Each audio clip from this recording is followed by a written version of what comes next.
நீங்க என்ன எல்லாத்துக்கும் கேள்வி கேட்டுங்கிறீங்க? பழமொழி சொன்னா அனுபவிக்கணும். ஹாய் ஆதித்யா மக்களே, இந்த டைலாக் எனக்கு தெரிஞ்ச மாதிரி ஈஸியா இங்கிலீஷ்ல மாத்திட்டேன். சோ நம்ம மக்கள்லாம் எப்படி பேசுறான்னு பாத்துருவோம். வாங்க ஷோக்குள்ள போலாம். Why are you asking so much of question? Why are you asking so much of question? கேமராவை பார்த்து கேளுங்க. கேமரா பார்த்து கேளுங்க. என்ன அப்படியே திருப்பி சொல்ற? Why are you asking lots of question? என்னடா உழைப்பாளர் சில மாதிரியே நின்னுட்ட? பாண்டிச்சேரி சூப்பர். பாண்டிச்சேரி சூப்பரா? ஏய் யாரா அவன்? நான் தமிழ் bro. நீங்க தமிழ். சாமி நல்லா தமிழ் பேசுது. Why are you asking lots of question? Why are you asking Raghava sir? டேய் என்னாச்சு உனக்கு?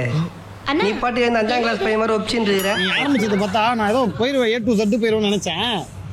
பட் நீ நம்ம கேஸ் தான் தெரிஞ்சிச்சு. ஃபேக்ட் ஸ்கூல்ல இங்கிலீஷ் பேசவே மாட்டேங்கிறாரு. நீங்க இதை போட்டு நீங்க அதான் நான் ஸ்கூல்லயே நான் இங்கிலீஷ் படிக்க மாட்டேன். அப்புறம் ஏன் சும்மா இங்கிலீஷ படி எழுது சும்மா இம்சா பண்ணிட்டு இருக்க?